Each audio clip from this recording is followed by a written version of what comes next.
Shalom, apa kabar? Luar biasa. Yes, yes. Haleluya. Kita bersyukur pada hari ini karena kita ada dipertemukan kembali di tempat ini dan semuanya oleh karena anugerah Tuhan. Bagi jemaat Tuhan,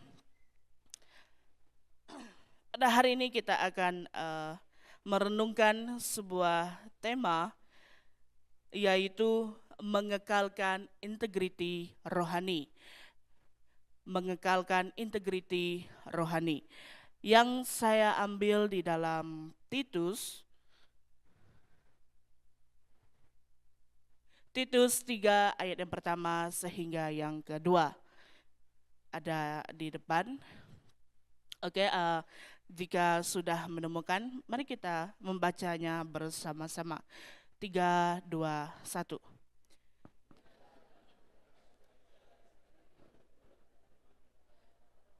Berkuasa, taat dan setiap untuk melakukan setiap pekerjaan baik.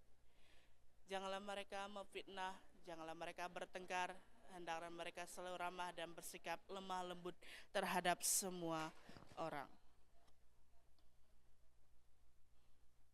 Oke, terima kasih. Sekali lagi tema kita pada hari ini yaitu mengekalkan integriti rohani yang terdapat di dalam Titus 3 ayat pertama sehingga yang kedua.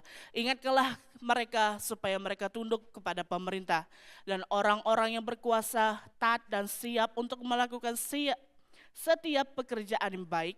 Janganlah mereka menfitnah, janganlah mereka bertengkar. Hendaklah mereka selalu ramah dan bersikap lemah lembut terhadap semua orang. Jadi jemaat Tuhan yang dikasih dalam Yesus Kristus, integriti rohani adalah satu komitmen untuk kita memelihara hati.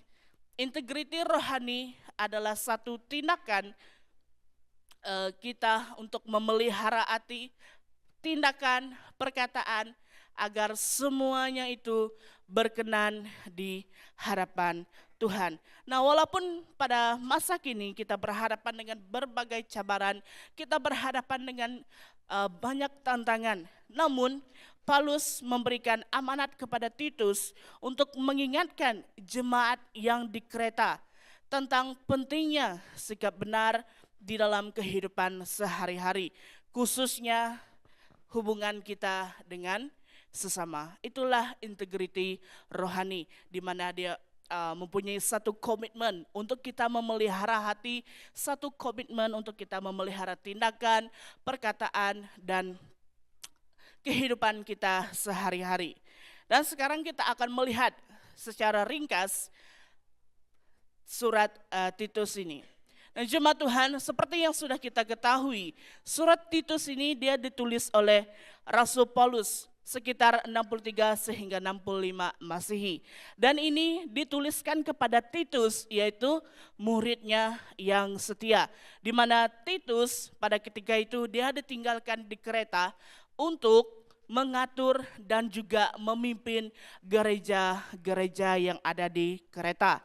Dan oleh karena itu Paulus meninggalkan Titus di Kreta karena di Kreta pada masa itu budaya mereka sangat berbeza dengan ajaran Kristus, sehingga mereka menghadapi banyak tantangan baik dari segi perpecahan, pengaruh ajaran sesat, ajaran palsu, dan juga tekanan daripada sosial dan juga politik. Jadi dalam Titus 3 yang pertama sehingga yang kedua ini jemaat Tuhan, Paulus menasihati Titus untuk terus mengingatkan jemaat agar tunduk kepada pemerintah, mengingatkan mereka agar mereka taat dan juga bersedia melakukan pekerjaan yang baik. Dan Paulus juga mengingatkan mereka agar mereka jangan tergolong daripada orang yang suka menfitnah, suka membantah, tetapi mereka bersikap ramah dan juga lemah lembut kepada semua orang. Pesan ini diberikan karena orang di kereta pada ketika itu mereka cenderung memberontak sehingga mereka mencetuskan satu konflik di antara mereka pada ketika itu. Jadi jemaat Tuhan yang dikasihi dalam Yesus Kristus, surat Titus 3 ayat yang pertama sehingga yang kedua ini merupakan satu keinginan Paulus di mana dia mahu jemaat menjadi teladan yang baik di tengah masyarakat yang begitu banyak cabaran, boleh dikatakan masyarakat yang gelap. Dan juga Paulus mahu mereka menjaga nama baik Injil dan tidak terjerat dalam pertikaian ataupun contoh masyarakat yang di sekitar mereka ketika itu. Jadi dengan bersikap tunduk, sopan dan suka membangun jemaat akan memperlihatkan bagaimana karakter Kristus di dalam diri mereka. Dan itu sekaligus mencegah pengaruh ajaran palsu dan mereka juga dapat menjaga kesaksian gereja di mata orang luar.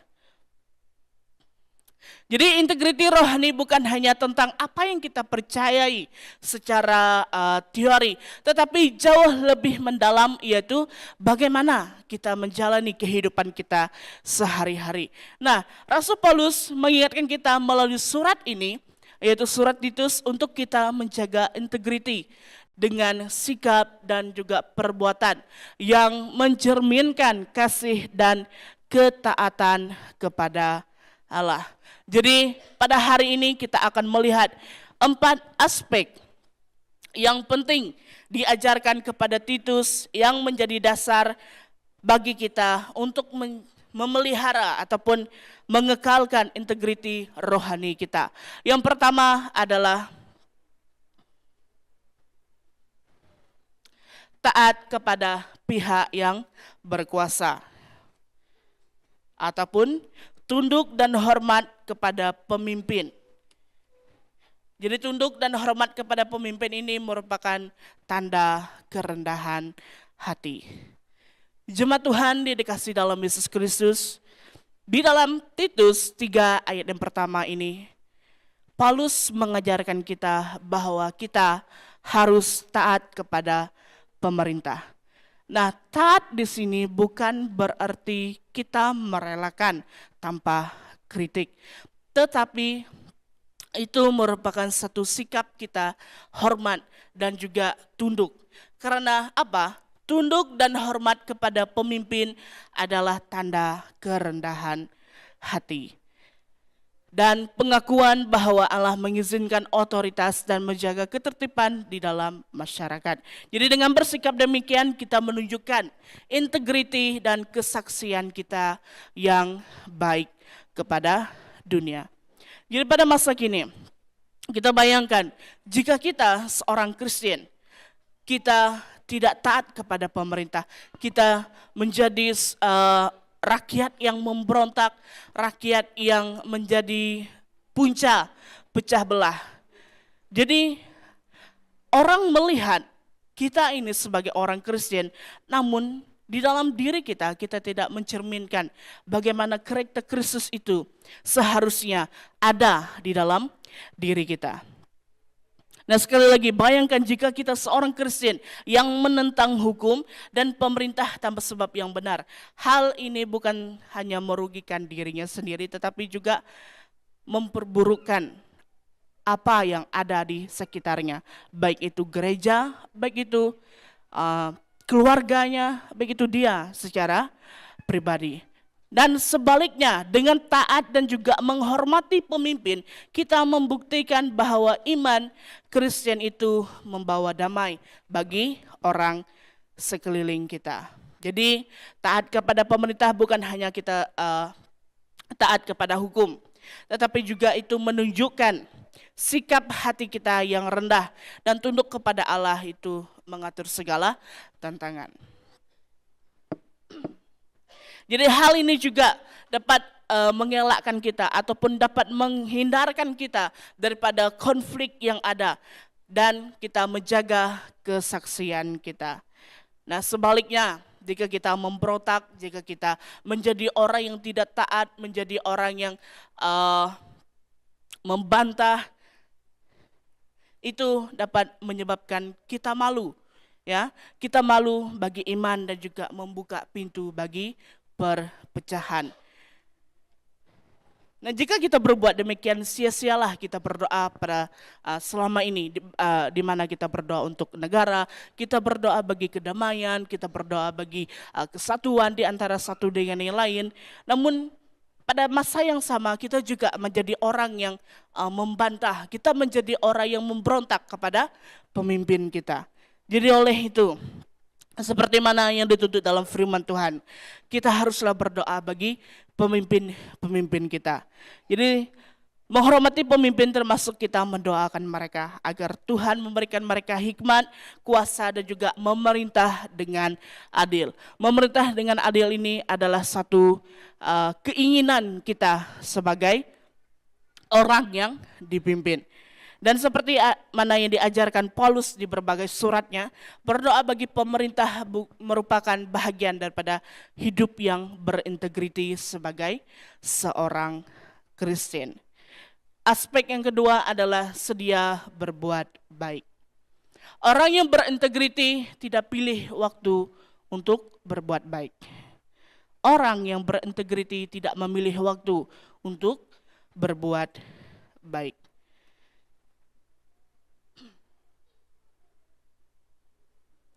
Titus 3 ayat pertama memerintahkan kita agar kita selalu siap melakukan pekerjaan baik.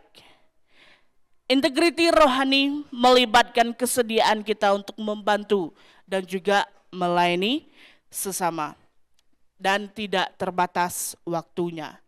Oke. Jadi orang berintegriti bukan hanya berlaku baik jika situasinya menguntungkan ataupun ketika mendapat perhatian, melainkan selalu berbuat baik dalam segala keadaan apapun. Jadi jika kita melihat keadaan kita pada masa kini, kita sekarang sering berhadapan dengan media sosial yang selalu memaparkan berita-berita yang baru. Jadi salah satunya adalah perbuatan baik. Jika kita melihat di dalam media sosial, banyak orang berlaku ataupun melakukan perbuatan baik hanya untuk mendapatkan perhatian saja. Banyak orang berbuat baik untuk mendapatkan balasan saja.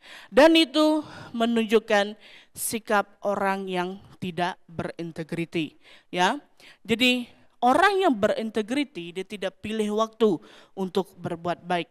Dia tidak akan menentukan waktu ini dan bila dia akan berbuat baik. Dan orang yang berintegriti tidak akan mau mendapatkan balasan. Dan juga seperti mana yang dikatakan di dalam firman Tuhan, jika kananmu yang sebelah memberi, janganmu yang sebelah lagi mempertontonkan kepada dunia. Oke? Jadi itulah, ini menunjukkan hasil iman yang nyata, sebuah roh yang hidup dan mempengaruhi dunia secara positif. Jadi dengan bersedia melakukan hal baik, kita juga menyebarkan kasih dan kebenaran Kristus melalui tindakan kita yang nyata. Jadi berbuat baik secara konsisten menandakan iman kita yang hidup dan berbuah. Integriti melibatkan tindakan nyata, bukan sekadar daripada kata-kata kita sahaja. Jadi orang yang berintegriti tidak mencari masa untuk berbuat baik ketika mereka mendapat perhatian saja, tetapi siap membantu, menolong, melayani kapanpun mereka diperlukan. Itulah orang yang berintegriti. Dan selain berbuat baik juga kita berarti kita aktif membangun gereja dan juga persekutuan sesuai dengan firman Tuhan. Di mana firman Tuhan mengatakan menguatkan yang lemah dan menjadi terang di tengah dunia yang gelap. Dan kita juga menjadi cermin kasih Kristus yang bergerak secara proaktif di dalam kebaikan. Jadi aspek yang ketiga adalah menjaga lidah. Aspek yang ketiga adalah menjaga lidah. Jangan mengumpat ataupun menfitnah, tetapi bercakap dengan kasih. Berbicara tentang menjaga lidah. Saya percaya semua orang sukar untuk melakukan hal ini. Betul tidak? Betul? Termasuklah saya secara pribadi. Menjaga lidah adalah antara satunya hal yang paling sukar untuk kita lakukan. Firman Tuhan mengatakan jangan mengumpat ataupun menfitnah, tetapi bercakap dengan kasih. Menjaga lidah merupakan salah satu tanda integriti di mana cara kita bercakap. Dan di dalam Titus yang ketiga yang kedua ini, Paulus mengingatkan bahwa kita jangan mengumpat ataupun memfitnah, melainkan kita bercakap dengan kasih. Nah, ketika kita menjaga kata-kata kita, kita menghindari gosip yang ada, ucapan yang mencemarkan nama orang lain. Dari situlah kita memancarkan kasih Kristus yang tulus. Nah, jika kita sebaliknya, kita duduk di dalam kumpulan gosip, kita duduk di dalam orang yang mencemarkan nama orang lain, dan kita duduk di dalam kalangan orang yang tidak menjaga kata-kata. Dari situ kita memperlihatkan, kita tidak mencerminkan karakter Kristus sebagaimana kita seharusnya. Jadi aspek yang keempat ini untuk kita mengekalkan integriti rohani kita adalah kita menjaga lidah kita. Di mana dengan kita mau menjaga lidah kita, kita memancarkan karakter dan juga kasih Kristus yang tulus. Berbicara dengan kasih bukan berarti kita takut untuk kita mengatakan kebenaran. Tapi kita sampaikan dengan cara yang membangun, lembut, dan juga penuh hormat. Nah, terkadang banyak orang tidak dapat menerima bagaimana tegasnya seseorang itu membangun ataupun menegur. Nah, bagi mereka yang tegas itulah yang kelihatan jahat. Tetapi mereka tidak melihat ke depannya lagi.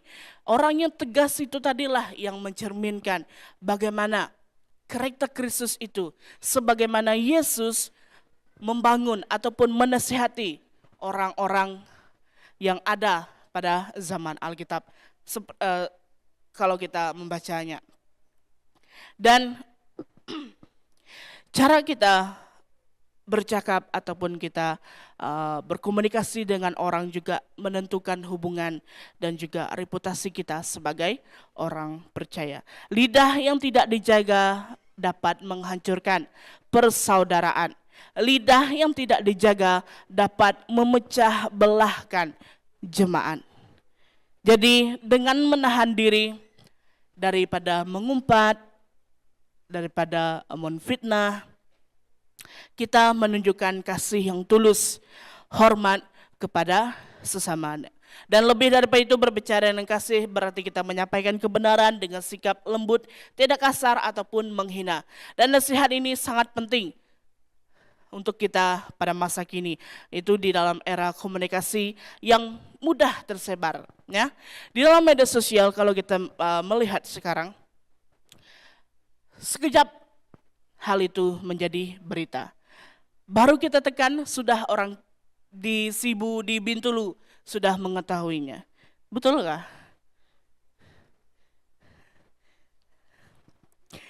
Oke.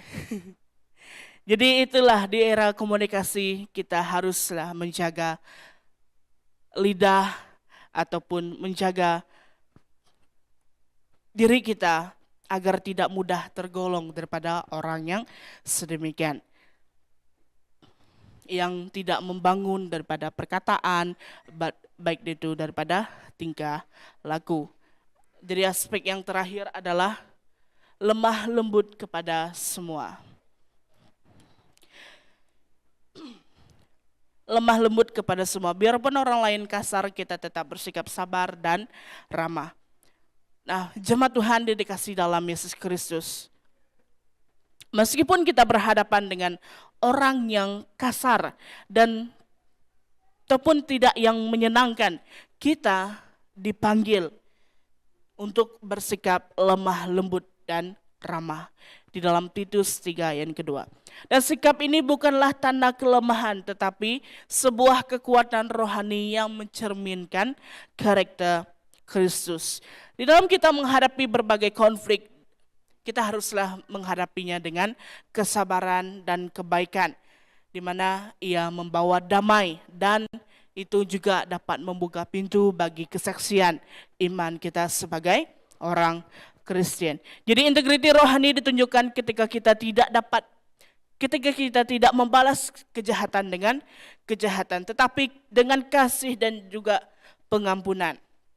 Bersikap lemah lembut adalah cerminan Roh Kudus dalam kehidupan kita. Ini tidak mudah dilakukan di tengah tekanan dan juga perlakuan kasar, tapi itulah salah satunya kekuatan terbesar kita sebagai seorang Kristen, di mana sikap sabar dan ramah dapat meredakan ketegangan dan juga membuka hati orang lain, dan juga itu menjadi salah satu bukti di mana kasih Kristus yang mengalahkan kedagingan.